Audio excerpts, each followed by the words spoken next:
పరిశుద్ధ గ్రంథం ఛానల్ వీక్షిస్తున్న ప్రతి ఒక్కరిని దేవుని పేరిట వందనాలు తెలియజేసుకుంటున్నాం. ప్రేమ, సంతోషము, సమాధానం సదా మీకు తోడేండి నడిపించును గాక. నిన్నటి దినాన యెషయా గ్రంథం 47వ అధ్యాయం చదువుకున్నాం. ఈరోజు యెషయా గ్రంథం 48వ అధ్యాయం చదువుకున్నాం. యాకోబు వంశస్థులై ఇశ్రాయేలు అని పేరు కలిగిన వారలారా, యూదా జలములలో నుండి బయలుదేరి వచ్చిన వారే యెహోవా నామము తోడని ప్రమాణము చేయుచు, ఇశ్రాయేలు దేవుని నామమును స్మరించుచు, నీతి సత్యములను అనుసరింపని వారలారా, ఈ మాట ఆలకించుడి. వారు మేము పరిశుద్ధ పట్టణస్థులమని పేరు పెట్టుకొని ఇశ్రాయేలు దేవుని ఆశ్రయించుదురు. సైన్యములకు అధిపతి అగు యెహోవా అని ఆయనకు పేరు. పూర్వకాలమున జరిగిన సంగతులను నేను చాలా కాలము క్రిందట తెలియజేసితిని. ఆ సమాచారము నా నోట నుండి బయలుదేరును. నేను వాటిని ప్రకటించితిని. నేను అకస్మాత్తుగా వాటిని చెయ్యగా అవి సంభవించెను.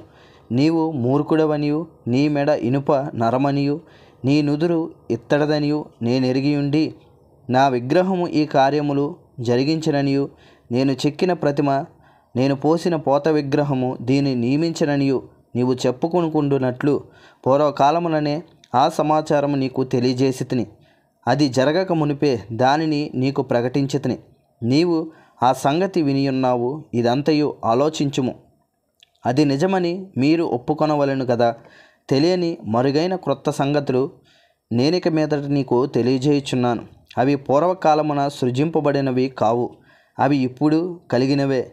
అవి నీకు తెలిసి ఉన్నవని నీవు చెప్పుకొనుకుంటున్నట్లు ఈ దినమునకు ముందు నీవు వాటిని వినియుండలేదు. అవి నీకు వినబడనే లేదు, నీకు తెలియబడనే లేదు. పూర్వము నుండి నీ చెవి తెరవబడనే లేదు. నీవు అపనమ్మకస్తుడివై నీ తల్లి గర్భమున పుట్టినది మొదలుకొని తిరుగుబాటు చేయవాడవని అనిపించుకొంటివని నాకు తెలియను. నేను నిన్ను నిర్మూలము చేయకుండానట్లు నా నామమును బట్టి నా కోపమును మానుకొనుచున్నాను.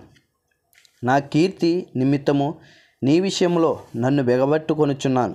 నేను నిన్ను పుటమి వేసితిని, వెండిని వేసినట్లు కాదు. ఇబ్బంది కొలిమిలో నిన్ను పరీక్షించితిని.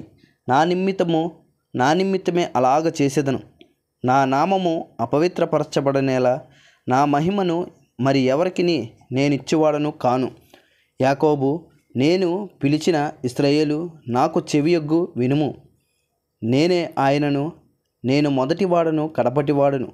నా హస్తము భూమి పునాది వేసెను. నా కుడి చేయ ఆకాశ వైశల్యమును వ్యాపింపజేసెను. నేను వాటిని పిలవగా ఒకటి తప్పకుండా అవన్నీ నిలుచును. మీరందరూ కూడి వచ్చి ఆలకించుడి. వాటిలో ఏది ఈ సంగతి తెలియజేయును? యెహోవా ప్రేమించువాడు. ఆయన ప్రత్యుత్తరము బబులోనునకు చేయును. అతని బహుబలము కల్దీల మీదకి వచ్చును. నేనే ఆజ్ఞ ఇచ్చేవాడను. నేనే అతనిని పిలిచితిని.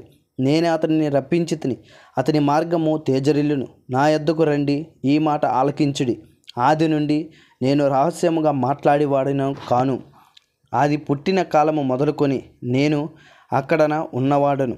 ఇప్పుడు ప్రభువు యెహోవాయు ఆయన ఆత్మయు నన్ను పంపెను. నీ విమోచకుడును ఇశ్రాయేలు పరిశుద్ధ దేవుడినైన యెహోవా ఇలాగా సెలవిచ్చుచున్నాడు. నీకు ప్రయోజనము కలుగునట్లు నీ దేవుడినైన యెహోవానగు నేనే నీకు ఉపదేశము చేయుదును. నీవు నడవవలసిన త్రోవను నిన్ను నడిపించుదును. నీవు నా ఆజ్ఞలను ఆలకింపవలనని నేనెంతో కోరుచున్నాను. ఆలకించిన ఎడల నీకు క్షేమము నది వలనే, నీ నీతి సముద్ర తరంగముల వలనే ఉండును. నీ సంతానము ఇసుక వలె విస్తారమగును. నీ గర్భఫలము దాని రేణువుల వలె విస్తరించును. వారి నామము నా సన్నిధి నుండి కొట్టివేయబడదు, మరువబడదు. బబులోను నుండి బయలువెల్లుడి, కల్దీల దేశములో నుండి పారిపోవుడి. యెహోవా తన సేవకుడైన యాకోబును విమోచించెను అని సంగతి ఉత్సాహధ్వనితో తెలియజేయుడి. బూదిగంతముల వరకు అది వినబడినట్లు దాన్ని ప్రకటించుడి. ఎడారి స్థలములో ఆయన వారిని నడిపింప చేసి వారు దప్పుకొనలేదు. రాతి కొండల్లో నుండి వారి కొరకు ఆయన నీళ్లు ఉబకజేసెను. ఆయన కొండను చేల్చగా నీళ్లు ప్రవాహముగా బయలుదేరును. దుష్టులకు నెమ్మది ఉండదని యెహోవా సెలవిచ్చుచున్నాడు. ఇంతటితో యెషయా గ్రంథం 48వ అధ్యాయం పూర్తయింది. రేపటి దినాన్న యెషయా గ్రంథం 49వ అధ్యాయం చదువుకుందాం. ప్రేమ, సంతోషము, సమాధానం సదా మీకు తోడేండు నడిపించునుగాక. ఆమెన్.